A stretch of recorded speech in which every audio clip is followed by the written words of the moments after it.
السلام علیکم dears, welcome to my channel M C Qs with Z a.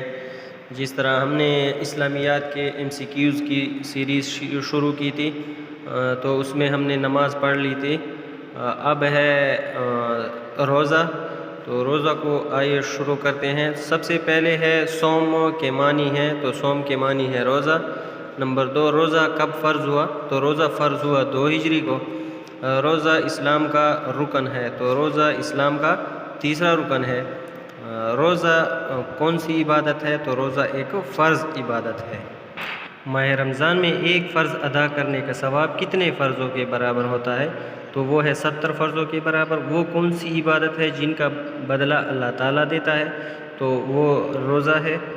Number 7، اسلامی سال میں رمضان کون سا مہینہ ہے؟ تو رمضان کا مہینہ 9واں ہے۔ الصوم الجنہ میں جنہ سے کیا مراد ہے؟ تو اس کا مطلب ہے ڈھال۔ کون سا رکن اسلام کی ڈھال کہلاتا ہے؟ تو وہ ہے روزہ۔ کس اسلامی مہینہ میں سب سے زیادہ اللہ تعالیٰ رحمتوں کی بارش فرماتے ہیں؟ تو وہ ہے رمضان۔ رمضان کس کیلنڈر کا 9واں مہینہ ہے؟ تو یہ اسلامی کیلنڈر کا 9واں مہینہ ہے۔ روزہ کن ایام میں ممنوع ہے؟ تو وہ عید کے دنوں میں ممنوع ہے۔ اور نمبر 13 ہے، سال کے کتنے دنوں میں روزہ ممنوع ہے؟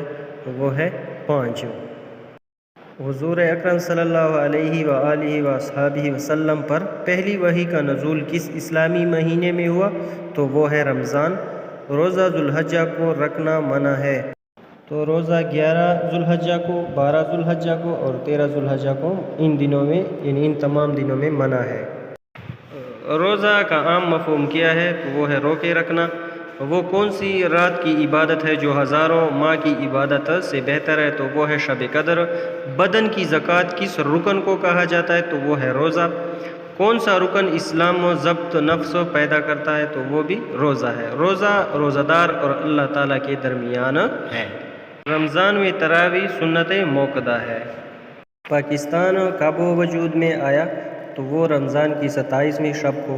قیام رمضان سے کیا مراد ہے؟ تو قیام رمضان سے مراد رمضان کی تراویح کی ادائیگی۔ رمضان کے پہلے عشرے کو کیا کہا جاتا ہے؟ تو پہلے عشرے کو رحمت کہا جاتا ہے، عشرۂ رحمت۔ رمضان کے دوسرے عشرے کو کیا کہا جاتا ہے؟ تو وہ عشرۂ مغفرت ہے۔ رمضان کے تیسرے عشرے کو کیا کہا جاتا ہے؟ تو وہ عشرۂ نجات، نار جہنم ہے۔ تو یہ تینوں ایم سی کیوز بہت اہم ہیں کہ رمضان کے پہلے عشرے کو کیا کہتے ہیں، دوسرے عشرے کو کیا کہتے ہیں اور تیسرے عشرے کو کیا کہتے ہیں۔ یہ ان میں سے ایم سی کیوز کئی بار آ چکے ہیں۔ اعتکاف کے لغوی معنی کیا ہے؟ تو اعتکاف کے لغوی معنی ہے رک جانا۔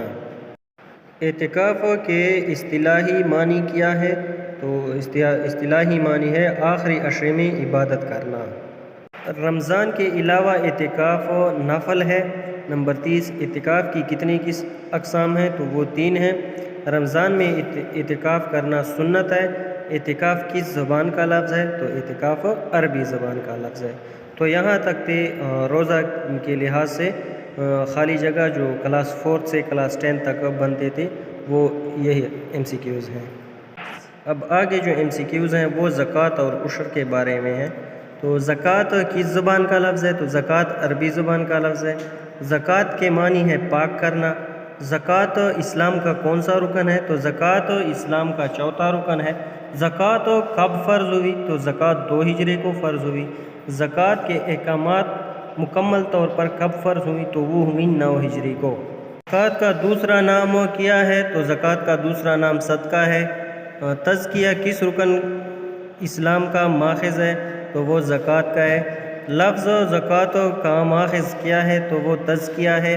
لفظ تزکیہ کے معنی کیا ہے؟ تو وہ ہے پاک کرنا۔ زکوٰۃ کی کتنی اقسام ہیں؟ تو زکوٰۃ کی 2 اقسام ہیں۔ نمبر 11 ہے، اسلامی معیشت کی ریڑھ کی ہڈی کس کو کہا جاتا ہے؟ تو وہ زکوٰۃ کو کہا جاتا ہے۔ لفظ زکوٰۃ قرآن مجید میں کتنی بار آیا ہے؟ 32 بار۔ مسلمان کا مال کس رکن اسلام کے ذریعے پاک ہوتا ہے؟ تو وہ ہے زکوٰۃ۔ اس مشہور شخصیت نے فرمایا تھا کہ زکوٰۃ اور نماز میں کوئی فرق نہیں، تو وہ تھے حضرت ابوبکر صدیق رضی اللہ تعالیٰ عنہ۔ کس رکن کے بغیر نماز بے معنی ہے؟ تو وہ ہے زکوٰۃ۔